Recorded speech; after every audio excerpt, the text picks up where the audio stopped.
konservasi tanah dan air dalam pengelolaan lahan. Sebagaimana kita ketahui bahwa konservasi tanah dan air itu merupakan kegiatan yang bertujuan untuk melindungi sumber daya tanah dan air dari kerusakan akibat pengelolaan tanah yang tidak berkelanjutan.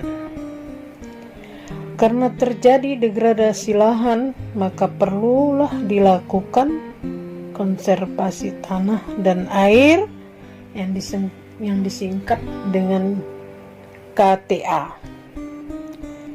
Degradasi lahan dimaksud adalah A. Degradasi tanah, B. Degradasi air, C. Degradasi hutan, D. Degradasi penggembalaan, E.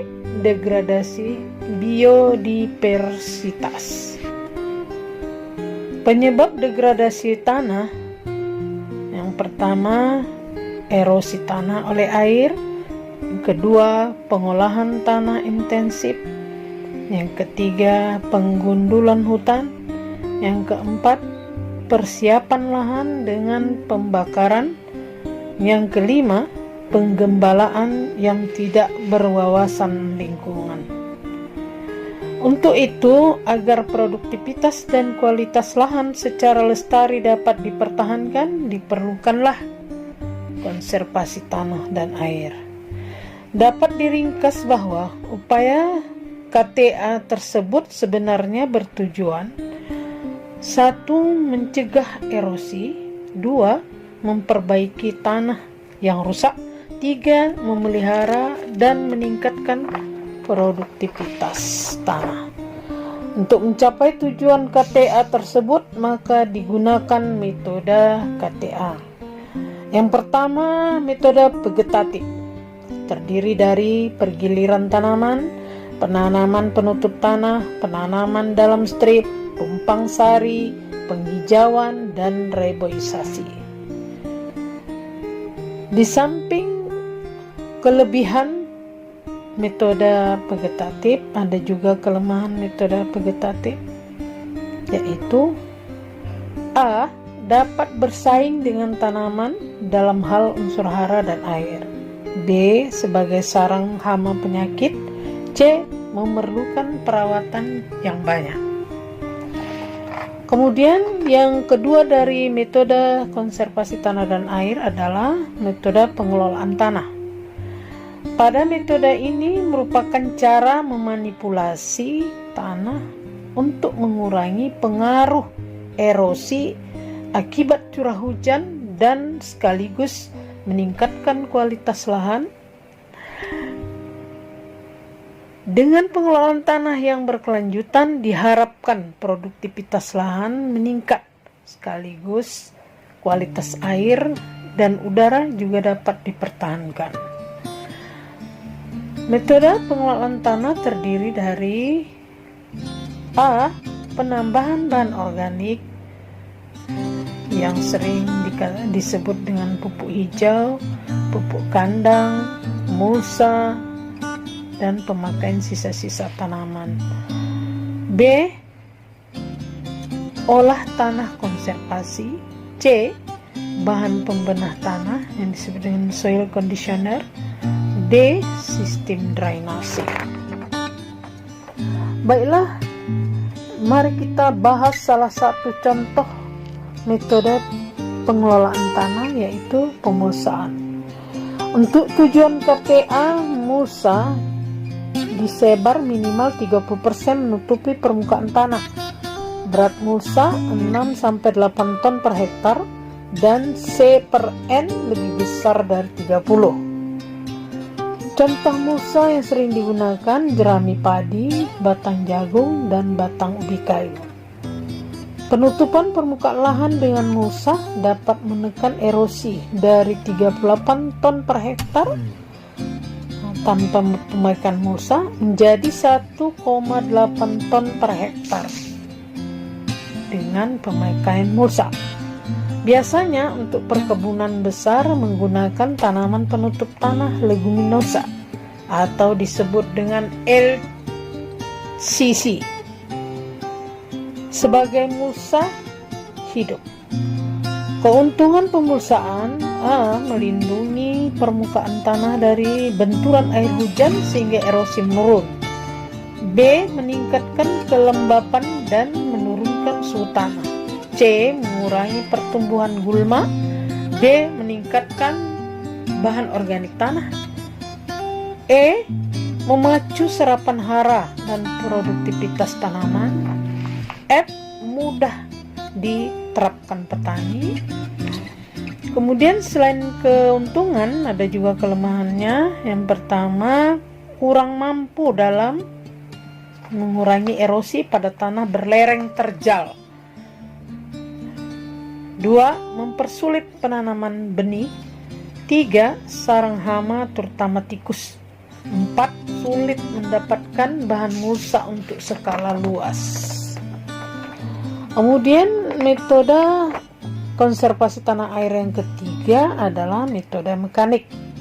Merupakan teknik konservasi tanah dan air berupa perlakuan fisik yang diberikan pada tanah untuk tujuan: A. Memperlambat aliran permukaan. B. Menyalurkan aliran permukaan dengan kekuatan yang tidak merusak.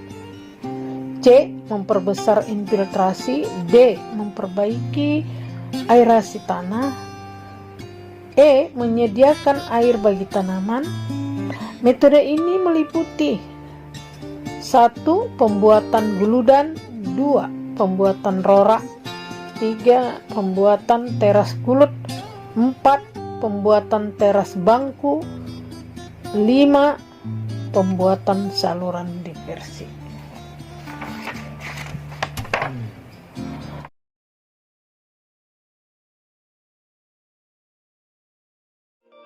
Jenis-jenis metode mekanik yang akan saya jelaskan yaitu bendungan, guludan, dan drainase. Bendungan merupakan bagian air yang dibangun secara melintang sungai, sedemikian rupa agar permukaan air sungai di sekitarnya naik sampai ketinggian tertentu, sehingga air sungai tadi dapat dialirkan melalui pintu sadap ke saluran-saluran pembagi kemudian hingga ke lahan-lahan pertanian. Bendungan yang saya dapat yaitu berada di Sunggal, Kabupaten Deli Serdang, Sumatera Utara. Beberapa keuntungan dari adanya bendungan yaitu: yang pertama, dapat menyediakan air selama musim kemarau, terutama di daerah-daerah tandus.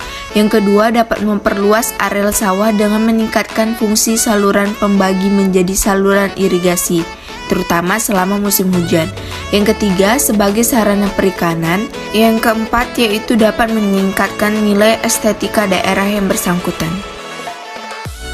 Adanya kekurangan bendungan yaitu: yang pertama, bendungan memiliki potensi pengeluaran gas rumah kaca yang tinggi yang akan berdampak pada lapisan ozon bumi. Yang kedua, bendungan berpotensi mengganggu ekosistem yang ada. Hal ini juga akan mengubah ekosistem yang ada di wilayah tersebut. Yang ketiga, bendungan akan mengganggu tabel air tanah. Air tanah yang seharusnya biasa dialirin air menjadi tidak karena tertahan oleh bendungan. Yang keempat yaitu bendungan akan memblokir perkembangan air di suatu wilayah. Guludan adalah tumpukan tanah yang dibuat memanjang menurut arah garis kontur atau memotong lereng. Tumpukan tanah yang dibuat berfungsi untuk meminimalisir terjadinya erosi tanah. Lokasi guludan yang saya temukan yaitu di Sunggal, Kabupaten Deli Serdang, Sumatera Utara. Adapun keuntungan dari guludan yaitu: yang pertama, untuk menahan laju aliran permukaan. Yang kedua, untuk meningkatkan penyerapan air ke dalam tanah. Yang ketiga, cukup efektif dalam mengurangi erosi.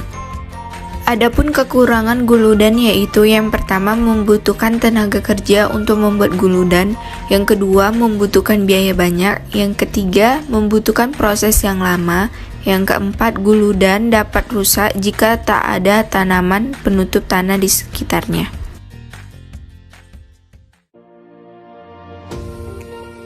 Drainase adalah bangunan air yang berfungsi untuk mengurangi atau membuang kelebihan air dari suatu kawasan atau lahan, sehingga dapat difungsikan secara optimal. Drainase juga diartikan sebagai usaha untuk mengontrol kualitas air tanah. Lokasi drainase ini berada di Gang Karangsari, Medan Barat, Sumatera Utara.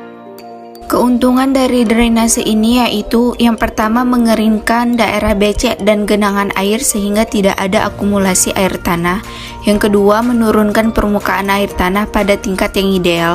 Yang ketiga mengendalikan erosi tanah, kerusakan jalan dan bangunan yang ada. Yang keempat mengendalikan air hujan yang berlebihan sehingga tidak terjadi bencana banjir. Kekurangan dari drainase yaitu yang pertama pengurangan luas lahan yang diusahakan untuk pertanian karena adanya parit. Yang kedua pertumbuhan gulma dan pengendapan menyebabkan mahalnya biaya pemeliharaan. Yang ketiga lahan yang terpisah dengan adanya parit-parit akan menyebabkan sukarnya pengoperasian alat-alat mekanis. Demikian untuk mata kuliah dengan judul konservasi tanah dan air dalam pengelolaan lahan. Wassalamualaikum warahmatullahi wabarakatuh.